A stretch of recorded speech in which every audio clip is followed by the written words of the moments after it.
What's up, guys? Welcome back to the Huddle, your weekly playbook helping you gain forward progress in your flooring career. We are here to help you guys win, so welcome aboard to our new viewers. Welcome to the team. What's up, fellas? What's Oh, going Sam and on? Jake, just in time. Hey, we've been waiting on these guys Can to you get hear their us? video issues going, and looks like they got her done. What's up, It was guys? what with the phone. How's it going? Good to Good. How you see guys ya. doing today? Right? Great to see you guys too. Can you hear us all right? We Yeah. can. Phenomenal. All right, looks like we got it figured out, my man. Were you guys on a computer and then like decided to, hey, the phone always works? Yep, that's exactly what Yeah. happened. Until you get a phone call. Yeah, right. Until Gotta you put it get a on Do phone Not call. Disturb. It's a good idea. Right. We're excited though for today. Yeah, so we'll give it a little bit of time. Looks like we got some viewers coming on right now. Today's talk is about insurance and the importance of it. And, we always like to bring guests on for you guys when possible, when it's appropriate. And we got some experts from Federated. A quick little intro before I have Sam and Jake kind of give their introduction is Federated is maybe one of the best construction, specifically specialty construction insurance providers. We have it here at Stewart and Associates in my company. I think that Preferred has it. I know a lot of companies in the FCICA that have it. And we would love for our subcontracting community to reach out to these guys as well. So they have saved us a ton of money over the last couple of years, and we've had a great thing. We went through cybersecurity issue with them, and so we've had some. We've put them to the test. So it's not just saying they gave us a good rate. We actually put them to the test. So if you need insurance, reach out to Federated. So Jake, Sam, tell me and the audience a little bit about yourself. No, yeah, appreciate it. We're currently located in the Grand Rapids area. We focus on commercial insurance for contractors, like you said, flooring, roofing, HVAC, electrical contractors. That's where we like to play at. We kind of joke around. We're made for contractors, by contractors. Used to be a contractor myself, so we're in the trades as much as not as much as you guys have, but we understand and appreciate what you guys go through on a daily basis. And Sam here is our risk consultant. All right, we're gonna have you explain what that means. No, happy to. So essentially, I work with Jake out of the Grand Rapids area. I actually cover the majority of Michigan, other than kind of the Thumb, Detroit, Flint area. I pretty much have everything else, including Saginaw, Traverse City, the UP. And essentially, I work with Jake and all the other contractors that he was kind of listing off there, at least from risk management practices, kind of industry-specific safety trainings geared towards them and the things they want. Anything from housekeeping stuff, from employee handbook help, different things, different advice that they might need with regards to their own risk management practices. In all reality, I'm a little bit of a, hit me with a question and I'll let you know what I find. Gotcha. I think all you guys are kind of like that, though, aren't you? Oh yeah, there's I believe 60 plus other me's across the United States that work with Federated. So yeah, we're there's quite a few of us out there. So guys, to the audience here, one of the benefits of working with somebody who specializes in construction and commercial insurance, as opposed to going to your cousin who works at State Farm and getting your coverage, is most of these guys will have an awesome tool that you can go online and get toolbox talks and safety talks and all these types of things. So when you're required to do a daily report or a safety meeting or something like that for your guys, or on a project, that you actually have a tool go give you a topic, you can run through the topic. And so that's a really easy thing that they do, but it's really valuable. And if you're a sub out on a job having to do these things, it's super nice to have that right at your fingertips. Am I echoing to you guys at all? You are. I think it's No, just the you sound phone. great. He sounds good on your side. Yeah, sounds great to us. It's probably our phone. Could be Okay. us. Well, we'll live with it. It's not horrific. It might be But- because the speaker is on the bottom too. If you turn it sideways, it might go away. Spin it over. Oh, then you are sideways. Anything? Now we're just Well, sideways.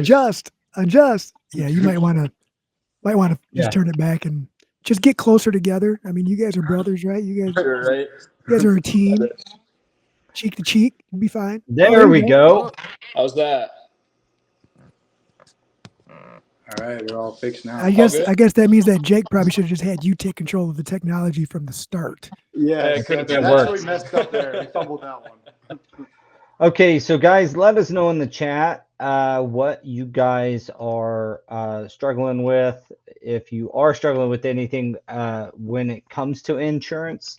But I want to let Jake and Sam give a little bit of an overview of what, I mean, I chimed in there, but give us an overview of like, why should specialty contractors or, you know, a lot of our audience, we have everything from big flooring contractors that jump on here and watch to two guys that have a business and they go out and they install floors for businesses and such. So give everybody a taste of why it's important to have the proper insurance and the proper partner in that insurance.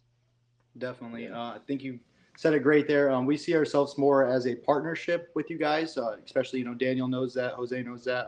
Yeah. Partnership instead of like a vendor. We want you to be able to call us, text us on our personal phones. Just like you guys would do with your normal, with your own normal business. But we're a little bit different because right now with the economy being, harder out there, we've been seeing a lot more policies have shrinkflation. So you're paying the same price, but you're getting a lot less. Just like when you guys go buy a bag of chips or you go buy that Gatorade and now it's half the size, but you're still paying the $5. It's happening to your insurance too, surprise or not. That stuff's happening out there. We're calling it shrinkflation, or that's what they're kind of deeming it as, but we're seeing that a lot. So it's just important to have a specialist like us. We do about 8 months of training where your normal agent does about 2 weeks. So we know it really, really in depth, and we can, put you head to head against really any agent out there when it comes to coverage wise. So that's something that, you'll have an expert that knows your industry looking at it and making sure that, you're getting a fair premium for that coverage. Instead of a lot of agents are just not coming in anymore. They're just sending it in the mail. And then the policies are going, down in coverage and people are having no idea. They're like, oh, the premium stayed the same. It's great. Which it just puts them in a bad spot. Mhm. So that's something that be a reason why to come look for one of us. And we're a direct writer. So we work directly for the carrier. Think of us kind of like a general contractor, where your normal agent is a subcontractor. So they go and try to find you a carrier. They try to get, put you through somewhere else, and they kind of play the middleman role where you're getting it right from the horse's mouth. That's why you're able to get your certificates much faster, bonded projects much faster, because you're going right to it. And usually there's a good little savings on that too, because you're cutting out the middle person. Yeah, Jake Yeah. knows. I always come back to him like, hey man, I need the certificate like right now. Or I just bought this truck, or whatever it Yep. happens. We Right. take Or care of it. I just bought this getting truck and place everything, please. getting quick certs for our projects for us is important. And Federated's done a great job. And I don't want this to just turn into a Federated thing, but it just so happens that it's Federated guys talking about insurance, and all of the hosts on here use that insurance. So it's kind of natural. So you talked about the coverages and stuff. I think one piece of this that's important to point out is you guys understand construction and construction coverages also. So one of the things that is important when you're going to get insurance, and say you do go to your cousin that works at State Farm, is my example earlier. If they don't know construction, they don't understand the limits. These guys will ask you, hey, do you have any limits that's required by the companies that you're working for, or any of that? For example, we got a $5 million umbrella policy. That's not needed by everybody, And so these types of things, they'll help you stay in compliance, because one of the things that we've noticed with subs is our GCs are requiring our subs to have the same level of insurance as we have. That didn't used to be the case, but it's more and more happening. So those are questions that, subcontractors or labor providers out in the ether, performing work for other flooring companies may not, know what those coverages should be or where they're at, what the general requirements are. So can you talk a little bit about that and how you guys approach that? Is when it comes to coming up with like the limits and everything. Yeah. How So do you help the insured get the right coverage that you were talking about? Yeah, so what we do is we do what's called a right report meeting, which is about 45 minutes, and we go through all the way from the top to the bottom of their business, starting off with, hey, how'd you get started, Paul? Give me the started in the garage story. We want to hear that. That's probably one of my favorite parts. Origin story. Yeah. Oh, yeah. So that's probably one of my favorite parts of the job, is getting to see that American dream kind of keep living on, and getting to see that and walk through the huge buildings they built nowadays. So we start with that part, and then we really just go through their day-to-days, and like you said, we understand the materials, the labor part, the customers paying 60 to 90 days out, so you might be on the hook for a little bit, and all the kind of intricate stuff that goes into it. We were at an account today, and it was an electrical contractor. We were looking at how much coverage should he have for labor and materials if he's on a job site and another trade burns down the building, but he hasn't got paid yet, right? So kind of coming up with those limits, and he's like, well, how do I know that? And I can tell you his policy that he had was way off, about 400,000 off, which is enough to put most businesses out of business. And to get that change was about $500 a year, and that just takes somebody that knows the industry to come in there. So that's real life examples of kind of what we would do, but we would go from top to bottom of customizing your package to exactly what you need. No one packages are the same, and just making sure that what you have is really adequate. And then we take both of them at the end. We take your current policy, and then we take our new one side by side, so it's clearly showing you what you have versus what you could have. So there's no really guessing game to it, which is really nice, kind of black and white for you guys that are super I will busy. say that the side-by-side comparison that he's talking about is what took us away from the gentleman that we were with. And just so you know, I don't know if I ever told you this, but the gentleman that we used for our insurance previously, I've been with him since the first vehicle I ever bought. So, you know what I mean? Wow. So I've had insurance through them since I was, let's just say 18 years old. And I still currently have insurance through them because they know my story from day one, and it's a comfort thing, and they treat me very well. So that's who you guys took us away from, and that's very hard to do for clients. But the side-by-side comparison, it was a no-brainer. It was like, dang, we're really missing out on a lot. Mm-hmm. Yeah, and one of those things that I think are valuable through that process is like materials in transit. Yeah. The sub picks up materials from your office. Who's responsible if that vehicle gets in an accident? And generally, the auto insurance is not going to cover that material in the back. If you're driving a truck or a van full of LVT. So what happens if something happens? I've had the pleasure of having 2 cars catch on fire. In my lifetime, and in both cases, if I would have had materials in the back, they would have been completely lost, right? So the in-transit stuff, the things that you don't think about around the edges, is what somebody who writes these policies can do for you. That again, like somebody that's used to writing home policies or vehicle policies may not know the right questions to ask. That in transit part, you guys mentioned material stored on site, where builder's risk insurance should cover that. There's often not builder's risk insurance on every job. And so you get for $500 a year, that's why it's called insurance. It's a good insurance policy. Exactly. Yeah. I agree. Yeah. So you have to have it. You have to have it. Oh, for sure. Yeah, you got to have it. So you might as well make sure you have it right. And I think some of the misconceptions is that you guys are going to be more expensive than others. I can tell you from a commercial, a good sized commercial policy with our company, you guys saved us a lot of money. I would assume that you'd be competitive in the guys who go pick up materials from a retailer, take them to a job site and install them, that you'd still be competitive in that realm as well. Definitely. Yeah. No, we're competitive contractors overall. And that's, we focus a lot on, deductibles, risk management. And we see that we, put accounts on, and then in 2 or 3 years, their premium is really closer. And we have a lot of, especially for the bigger accounts, we have big deductibles we can put in play. And, if you're willing to do the stuff safe, we can really save you a ton. I'm talking 25, 50 a year for some of the big boys. Which is, we did a 15, I think it's a 15,000 self-funded piece, and it saved us a ton of money. So if you're a big contractor out there watching, those types of deals, and I didn't get offered that by my other insurer, by the way. So just FYI on that, not everybody, maybe everybody has the product, but they don't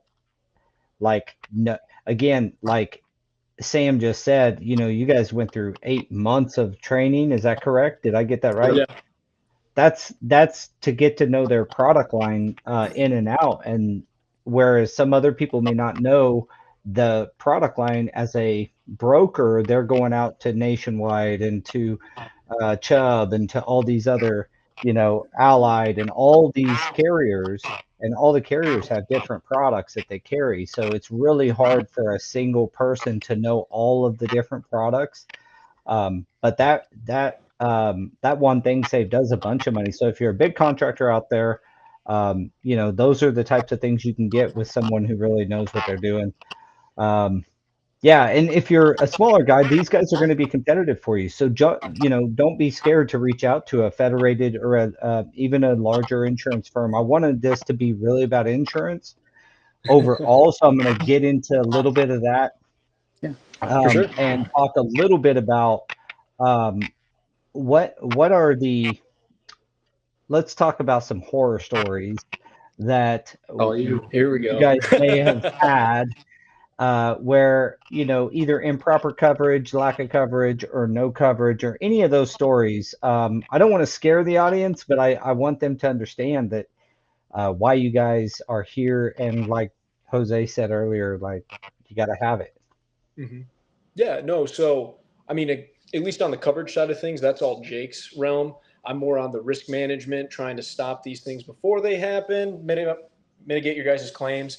But at least from a horror story standpoint, this isn't necessarily a specific story, but this is something I love to talk about with all of our clients is essentially there's this statistic out there, because you get some people out there that are like, I've got insurance. So if I have a fire, I'm good. I've got insurance, right? But at the end of the day, 40% of businesses that suffer a fire never reopen.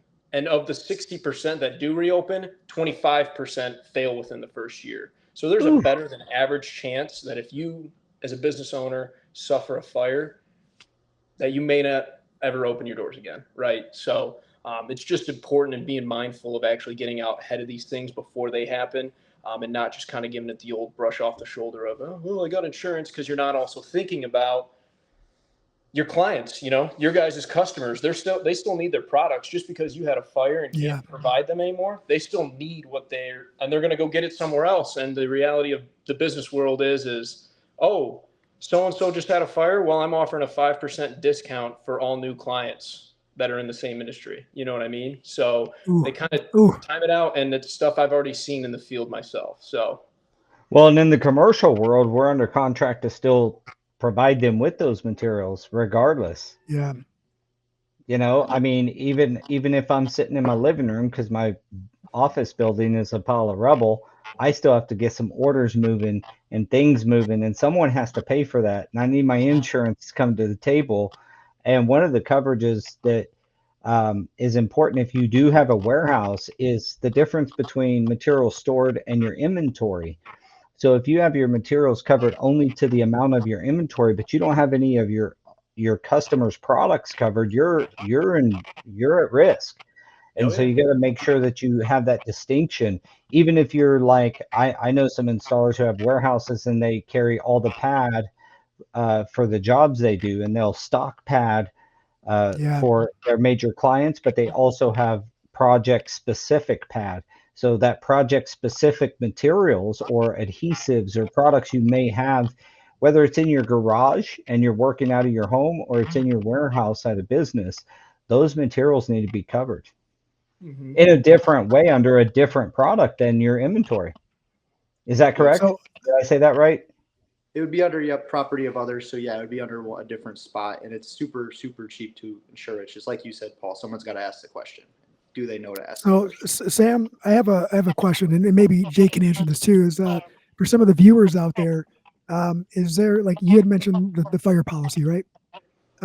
Could you give some examples of what they should look for on their current insurance provider if they're not using Federated, to see what is actually covered or what isn't covered, right? So they understand where they're lacking, right? Because details matter when it comes to insurance. Sure. The same thing with like homeowners and flood insurance. There are certain instances where you think you're protected, but maybe not everything is protected. And is there any literature that they need to look for to give them kind of a, the aha moment where, you know what, maybe I should try to do a side by side comparison to make sure that I am covered. No, definitely. They should get a policy every year, either by email or by mail. I know you guys are both with Federated, so we drop off the old-fashioned actual notebook, or we see you in Yeah, person. keep The doing that. binder. Yeah. So we're still doing the big binder, which I haven't seen another one out there yet. I'm seeing mostly emailed copies or 10-page ones sent in the mail, which, like you said, Jose, the devil's in the details. So it's probably not going to say that, the bad things in those 10 pages. They're probably going to have that on one of the other large pages. So just getting a full copy from your agent saying, hey, I want a full copy. And then looking through the exclusions, looking through, hey, how much inventory? Do I have all my autos on there? Because we're just seeing a lot of agents not keeping stuff up to date if you aren't, which at the end of the day, you pay them to keep it up to date. So it's really just something that going through the declaration pages, looking at exclusions, making sure they have everything that they're supposed to have on there. Things they don't want, like co-insurance, stuff like that. And That's Federated a does a pretty good job. Jake's usually calling me and is like, "Hey, I need to come visit you." Mm-hmm. He's just There we hoping that we have tacos here one time he comes over. I know it. I know it. It was one time. Yeah, the fire thing is I want to go back to that just because the stats are so crazy. So Right. you said 40% of the companies go out of business after a fire. Yeah, 40% never And reopen the then doors. of the 60% remaining, only 20 or 25% of them will also shut their doors down within the next couple of years. Correct. Within Yeah. 1 year. In fact, there's a couple numbers online. I believe it's FEMA. Don't ask me the translation. I don't know it right off the top of my head. But they say about 60% of businesses will never reopen. So a Well, little bit yeah, if higher you than got ours. 100, you got 40 out, and of the 60 left, you're gonna have 15 of them go out, it sounds like. Yeah. Man, And so that puts you at 55%. Yeah. So that's a staggering stat. What is maybe Jose was kind of driving at this. What is the number one reason for for that. companies Yeah. not opening back up? Like, what is the reason behind some of that? Do you know? I would say they don't have the funding. They weren't able to pay the employees because they don't have the right business income coverage. So you go out of business tomorrow, Paul. It's going to take you 12 months to rebuild a building and get back going up to speed. What are your workers going to do the next 12 months? And that's really where it hurts them. Is they want to stay with you, they want to work with you, but they have a family and bills to pay also. So they got to go find a job, and that's where I think it comes down to a lot of now they can't rehire real fast and just kind of get it going all in one day again. They took them years to get those good employees. So I think that's a big part of it. And then just the funding where they just had to rebuild a building because they were down on their policy. I mean, I've seen 200, 300 grand out of pocket people have had to pay to rebuild their buildings. And I know we're talking about fires a lot, and I'm sure you guys have seen it. The lithium ion batteries are on a huge recall for DeWalt, Milwaukee, for the overcharging. People are leaving them charging overnight so that they're ready to go for the morning. Makes sense as a contractor, but they're not stopping and they're just burning down. We had horror story a couple weeks ago. Somebody parked their truck and trailer in the shop for the night, went over to the house, and woke up in the morning and it was all burnt to the ground. Because the lithium ion just kept going. So that's just someone that, was trying to be prepared for the morning, get everything going, but we're not seeing cutoff switches on them. And I've kind of had a creative but funny joke would be to have like a Christmas timer, have an hour and then it times out. But, that's kind of that would be the obvious thing for them to do something like that. But right now they're just not stopping. Yeah, and that's what was one of the main things that Sam came and talked to us about was the batteries and how, because it's real easy to buy these knockoff batteries that you don't know what they're going to do, right? Because you buy a one for half the price of a regular, like we use Milwaukee, so you buy one for half the price and then it doesn't have those regulations in it, or you buy a charger that's off brand and the same thing. It doesn't have that regulation in it, so it's just gonna do whatever it wants. Well, I'm glad to hear that. That's something I'm going to do something about. I don't know that I've heard that, so I'm glad to have sat on this podcast, and I hope our audience, anybody that's watching, pays attention to that. That's a fascinating, with the right insurance coverage, like here, if that was to happen, we have policies that put us up, get us computers, put us in a temporary workplace. We get back to work, try to keep, start ordering materials for materials that were lost, and all of our servers are off site, so we're right back up in business and doing the thing as best. I mean, you're obviously far behind the 8 ball if this happens at all to anybody, so it's a bad scenario, but you can, without the proper coverage, I could see someone like just not wanting to go through that. You know what I mean? Like why spend, especially if you're a little older in age, like I'm not going to spend my life savings on rebuilding this place. I'm just going to close it up, Yeah, which is build a teepee, man. Yeah. No, it's the unfortunate reality of the stuff that we see out there. And and it's not just, smaller companies that are at risk of this. I've seen it happen to bigger companies too that are like, there's no way, but one of your main manufacturing facilities goes down, and now it's like, okay, all my customers are leaving, my employees are getting other jobs, similar to what Jake said, because they've got families they need to feed, and they want to be loyal to you, but at the end of the day, it's business, right? So you got to do. And is there a policy that covers for a manufacturing plant's a good example of something that would be a little tougher to get just back up to business tomorrow? I mean, if your equipment all burned down, I mean, waiting for that equipment to come in and fill in orders, and the people who run the equipment, what are they going to do? Is there policies to cover them for a certain amount of time to pay employees for non-productive work almost? Yeah, so there's a business income, and you actually have it too, Paul, based on what you were describing. So yeah, you'd have 12 months of income, so they're getting paid while they're rebuilding, and they're part of the team, and you would also get your salary too.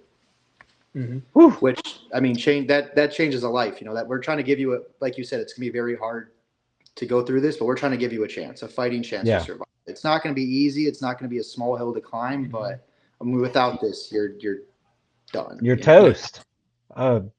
No pun intended, but you're you're kind of toast after that if you don't have some way to put your best foot forward. Like I said, you're behind the 8 ball anyway. I mean, it's a bad situation.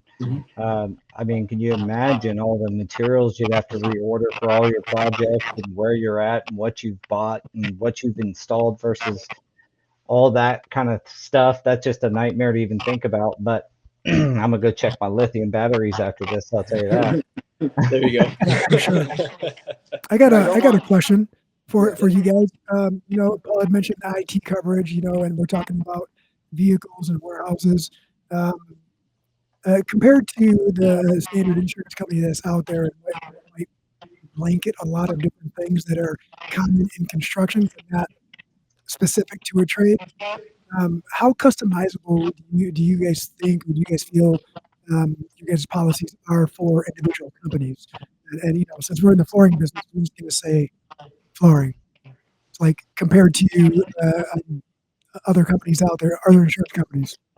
Yeah. So for example, how we do it with your flooring one, is we have a flooring package. So think of it like you guys have seen those books back in the day where it was like, how to drive for dummies, the yellow ones and the black ones. Kind of how these are. It's a flooring package, so they're all flooring based questions, and they tell us what flooring based questions to ask, and we learn that type of business, what could be their exposures. So I would say very customizable compared to your normal insurance policy. They're gonna take you as just a normal, let's say, grocery store, and they're gonna make you fit a flooring contractor. They're gonna add contractor coverage to this basic policy, and they're gonna add a vehicle policy, and they're gonna try to add a lot of stuff, which what happens is they miss a lot of stuff. So they don't cover subcontractors' work. They don't cover your transportation like you were talking about, or the materials, because that's all stuff that they have to know to add in individually, where our package is already built in. I'd have to skip that blank to be able to get to the next one, where they have to add that one in and know to add that one in, if that makes sense. Yeah, it does. And I kind of already knew the answer to that. I just wanted to ask for everybody else who's listening, and because everybody's out there afraid to ask questions about insurance right now. So if you guys are live, don't be afraid to ask questions. This is a good time to do it. Please. It said too, is I did notice, like going from our previous policy holder to you guys, it's instead of having blocks of coverage already pre-grouped together, predetermined for us. When we switched over, there was a lot of questions on what do you guys need? What do you guys need? What do you think you need? And here's the real information on what isn't covered under those blocks that you currently have. And I think that's really what helped us too. And just for everybody out there, we might have made a lateral movement as far as the dollar amount that we were paying out for coverage, but the coverage cap was extended a lot. Like we were paying more for this line right here, but we had way more coverage when we swapped over, and that was very, very comforting. Definitely. Yeah, no, that's great to hear. There's the saying out there, sometimes you get what you pay for. And I mean, that's true for just about everything, including insurance too. So, not to say that. I know insurance isn't the sexiest thing on the planet, and our audience is more quiet. This is the most quiet I've ever seen them, not asking questions and getting advice. I wonder what's going on with it. I asked Daniel, and he said they may be scared that they don't know something about insurance, or maybe we're doing such a good job of explaining that there's no questions left. I don't know. I hope that's the case. Yeah. So I know guys out there, audience, that the insurance part is sometimes scary. It's sometimes like one of them deals like, I don't want to get it, or I don't think I need it, or it's one of them deals where you're, our company requires it. So anybody who works for us has to have the full insurance, but as a subcontractor. But I know that there's a lot of companies out there. They're using guys that maybe not have their insurance up to par. So don't be scared to ask the questions, though, guys. Regardless of where you stand with insurance, we'd love to have your comments and questions. Jake and Sam both came on here to answer some of your questions. So jump on. They get scared with insurance, right? Because like Jake was saying earlier, sometimes you get a policy and then you have to do something in order to cover yourself, and it's only a difference of like $500. And I think sometimes some of these guys that just work by themselves are like, $500, man, I only pay like $700 a year. But that's when it's time to look at your insurance and see if you're covered for everything that you have. Because I mean, he does a good job on coming here and it's like, do you still have this? Do you still have that? Is there anything that we need to add? It's something that you got to do on, I mean, what are you here, like at least twice a year just talking about that? Yeah, I would say at least. I mean, he's here more than that, but you got equipment. You guys out there that are installing, I mean, you have equipment in the back. You got to have equipment coverage. What if you get your tools stolen out of your trailer? Yeah, Those types of things, there's coverage for all of that.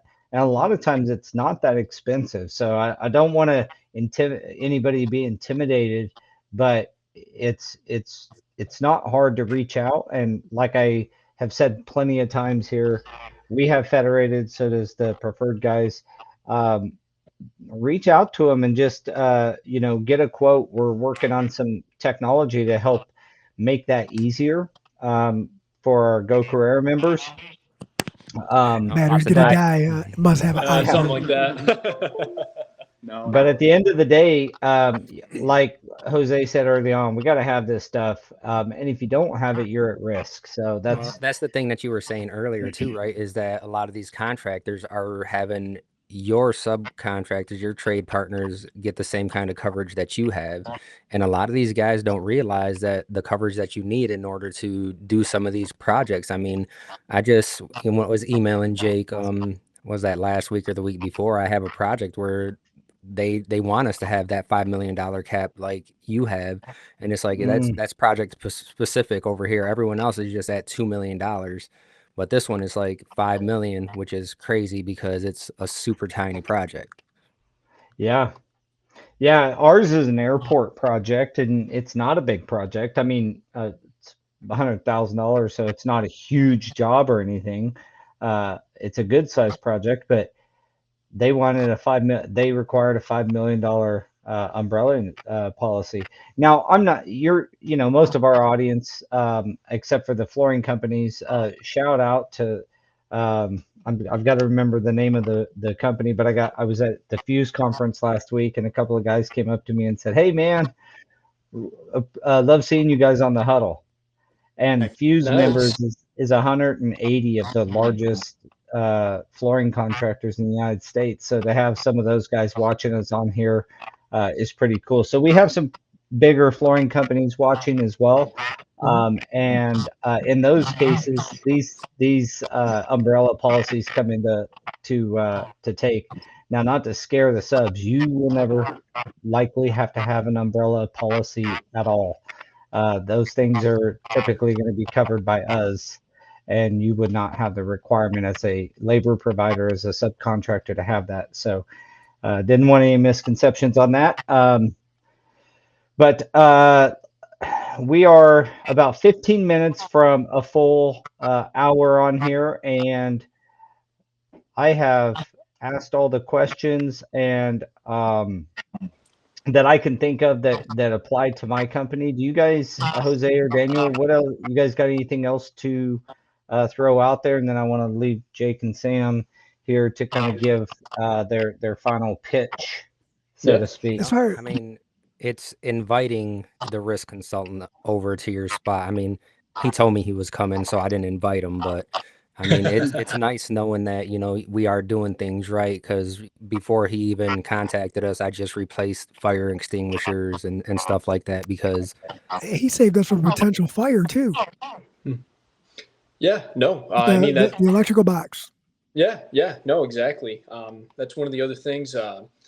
I believe, not to sit here and talk up Federated the whole time by any means. Yeah, but, no, do it. One of the things of just trying to bring the value before things happen. Obviously, we want to take care of you guys, and that's the whole goal of insurance. God forbid your worst day, but on our end, we're taking action on this stuff before it happens. Scanning your guys' electrical panels with infrared cameras to see if we find anything running hot. If something's running hot, we'll let you know and inform you, hey, you might want to have an electrician look at this because this might be a disconnect within your service panel right here. Again, stopping the fires before they happen, a lot of different stuff like that. And, checking fire extinguishers, making sure that if a fire does happen, you guys are well prepared to put it out. Because, I mean, one of the first things I saw when I went for my 8 months of training was essentially auto service car up on one of the lifts starts to catch on fire a little bit. The workers are scrambling because they don't know where the fire extinguishers are. They finally find the fire extinguishers. They go to use it. Nothing comes out because they haven't been serviced. Now the whole building burns down where this could have been contained. It seems like it's a little thing, and it seems like it's just another thing. But at the same time, this could be the difference of putting you into that 40 to 25% statistic about fires I rolled out earlier, or a minor claim that, an insurance company can cut checks for all day, right? Yeah. Do you guys offer educational classes or educational booklets online or physical booklets for business owners, no matter how big, how small, just something for them to educate themselves and make sure that they are meeting a specific standard or their current safety conditions are up to par?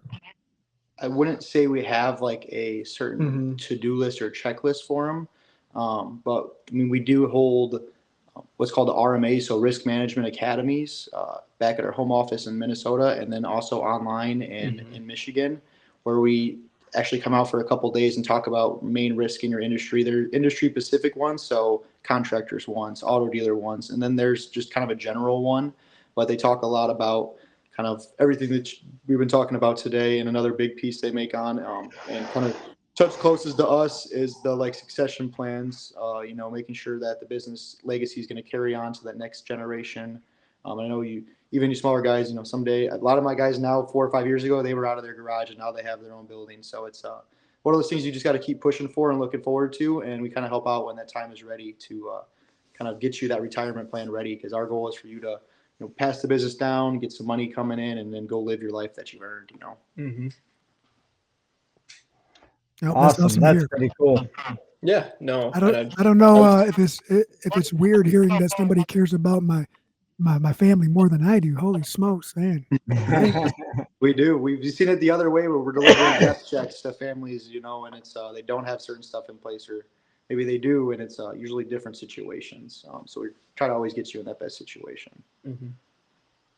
Awesome. I guess for the smaller guy, what do they need in order to set them up for success? For like within their business or with like handbooks wise? So you said that someone starting from the garage and then going up. What is that starting point? What is going to be like? Hey, it's going to be, you need these things in order to proceed. Well, you'll probably need like general liability to start off, right? If you're going to get on projects with like a certificate. And then once you hire that first person on your company, you need to have your work comp insurance. So that's workman's comp, pretty simple. Not too expensive. I think right now it's like $600 a year for the minimum amount, which is about 60 grand in payroll, which would get you a guy for the year to start off. So I mean, at least having some kind of work comp, some kind of general liability. You can have autos on there, not required or anything like that, but at least having some general liability, because that's going to cover third party. So you mess up somebody's house you're working on, or you're in an auto accident, you hit somebody. I mean, that's the basic stuff. You probably already have auto anyways, because everyone has auto insurance, but yeah, general liability, work comp once you get one person. Yeah. And then from a risk management standpoint / housekeeping, I would say getting something in place for an employee handbook. I don't care if it's you and 2 other guys that are your buddies. At the end of the day, this is more about protecting you, yourself, your business. I would say the big thing, and if going back on Jake's auto point, if you do have autos, some kind of driving policy in place, because we always like to use a saying of, if it's not in black and white, in a court of law, it didn't happen, right? There's no, oh yeah, we agreed to this. Well, next thing you know, that guy didn't agree to it when there's money sitting on the table, right? So if you lay it out there in a contract, let them know what the expectations are, lay it out pretty clear. And I mean, even for some of the smaller guys, you can find different employee handbook templates that are customizable online, right? I mean, we talk about AI all the time too, right? This is, you can talk to Chat GPT and just say, hey, I need an employee handbook. This is what should be included. These are my ideas. Easier than it's ever been. Spit me something out. But I mean, you can even buy like if you wanted a lawyer scrub version of it. Not that I'm not saying, I mean, you can go to the AI route if you'd like to.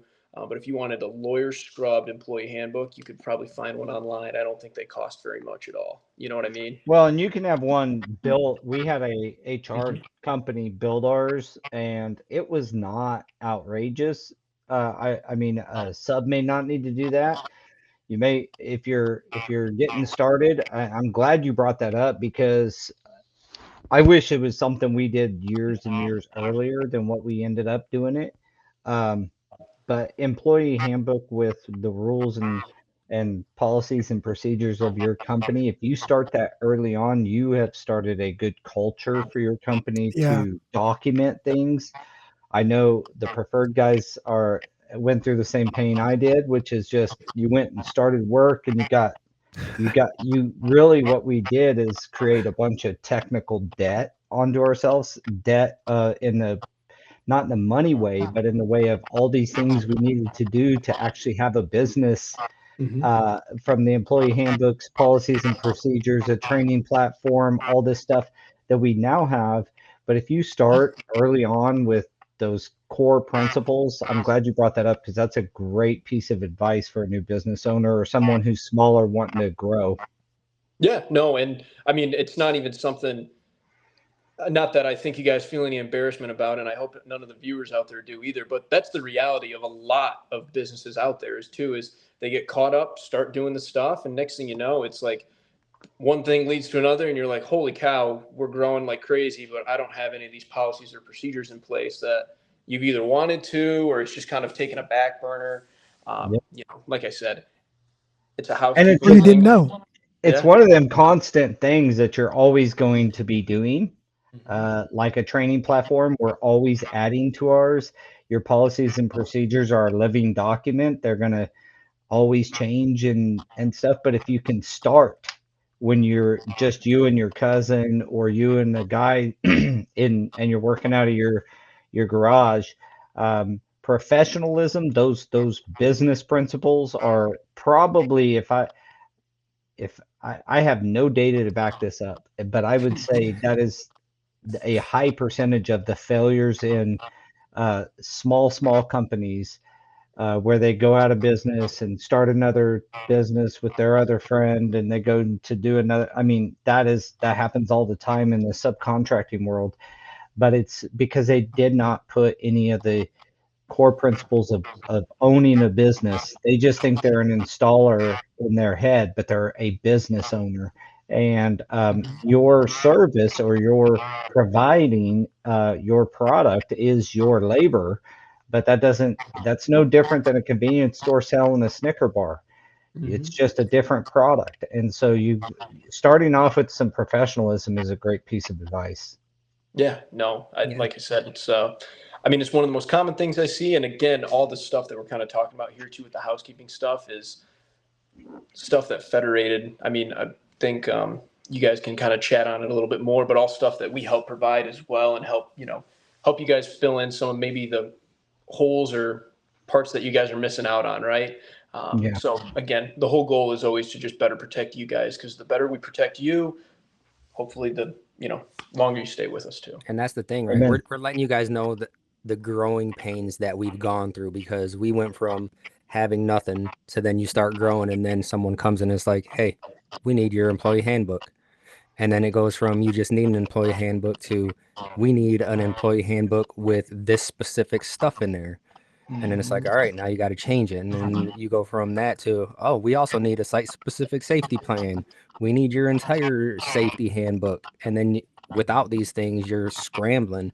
So it's easier to put those in right now when you don't. Well, it's easier to do it one at a time, and then you end Yeah. up needing, what happened to me anyway was like all that happened at one time. I got a job that needed, a safety manual. I had to build a safety manual for the company, and then it was a site specific safety plan, then a hazardous materials handling plan, and all this stuff. You're gonna get there as you grow, but I also had to do the employee handbook. I mean, it's like I just had, if you do it in steps, you're not inundated with that barrage of having to have all that at one time. That's how it happened to me anyway, and it was kind of a stressful time trying to make sure I was doing all that stuff right. And it's been over decades ago at this point, but it's still, like you said, Daniel, getting going like that and doing those little things now. So, well, we managed to fill a full episode up about insurance, and that is an accomplishment on all of our parts. And partially, we didn't even touch on auto exposure or anything like that. We highlighted it. I mean, we could do a whole other episode on stuff like that. Believe me, I've got plethora of topics you guys would want to talk about. Yeah, well, we'll definitely keep doing this, because I think it's valuable. Even though the interaction's down a little, the fact is that this gets consumed at a high level with a lot of viewership on the podcast platforms, and this information is critical for people to understand. So we'll definitely have you guys back on, and partially it was you guys doing so well on the podcast. We really appreciate you joining us today and engaging and giving us some good, valuable information. I know a couple of steps I got to go take care of as soon as I get off the podcast. Check those batteries. Check those batteries. Tell my warehouse guys, hey man, let's not leave those things plugged in at all. And it's just, I think it's something that a lot of people don't think about. But if you just look at in terms of just the iPhone, Apple doesn't let you use a cord at all that's not certified by them. Yeah. So that's the reason behind it is because if you use a cord that's not certified, that's when phones start blowing up. Mm-hmm. Yeah. It's in everything. All right. You see it in vape pens, Teslas. That's all the same lithium-ion batteries. You know, I had one of my warehouse guys have a vape pen blow up in his pocket about 6 months ago. So yeah, that stuff happens. Well, it's all calibrated, right? Like everything's calibrated and tested under certain circumstances, and you got to stay within those parameters. And just knowing some of that information is available for safety reasons through people like you guys is awesome. That you're willing to absorb all of that information and then share it as it comes to you. So we appreciate everything you guys do to help make it safer for us and our employees. Yep. Appreciate you guys giving us a voice and, be able to come and talk on this tonight. I know we were excited about it. We got some lunch today and we were talking, hey, what are we going to, discuss? And we're just excited for it. We never know. We're winging it, brother.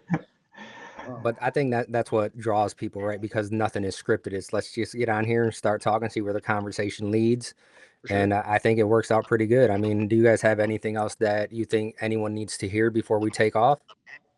I would say you guys are all working hard for the money you are earning. So make sure you're not just paying it to an insurance guy you never see, right? Make sure that they are, even if they are your State Farm buddy, that's your cousin, make sure they're working and they know what should be in your policy. They can do it too. They just got to do a little bit of effort on it. Nothing against them. They're looking at 10 different policies. We're only looking at one. So it's a lot easier for us to look at that one and know it inside and out. So I would say, just make sure you're looking at it. And like Daniel said, before you guys ramp up and get, too big, just try to get some of that professional stuff in place first. Yeah, no, we didn't even get to touch, like I said, we didn't even get to touch on the number one hazard I would at least talk about in terms of auto, at least, you know what I mean? And that's the number one issue. Well, give people a little taste. Give people a little taste of what that is. Give us your number one. What is the number one? Just so people know out there. Oh yeah. If you have an auto, even one, you have a fleet of 20 out on the road, you're at risk for anything to happen because the 1-800 call Sam's, all that fun stuff, they're waiting for you guys to get into an accident and hurt somebody and not have your policies and procedures in place because that makes you vulnerable. So the crazy thing is that's what I'll leave the audience with, I guess, if I've got anything left. There you go. Join us next time for a deep dive into auto. And well, it's not even just auto, right? That little tidbit right there leads you into how do you have your business set up, like period. Mm-hmm. Yeah. Oh, that rabbit hole goes quite a ways. You can get lost in there. Yeah. Well, I think what it really points out for this episode is how important insurance is within the entire confines of your business, not just for coverage, but it goes deeper than that. It's trying to ensure or make sure that you have all of the important pieces of your business put together in a proper way, and then properly covered. So, whether it is a driving policy or a employee handbook or a forklift, training for your forklift or whatever it is, all this stuff matters. Every time I talk about it, I can understand why people get antsy because every time I talk about it, I start thinking about, I need to make sure that I have, do I have proper direction on like taking a pallet off of these black and white things you have to have, and you can do this forever and get super deep.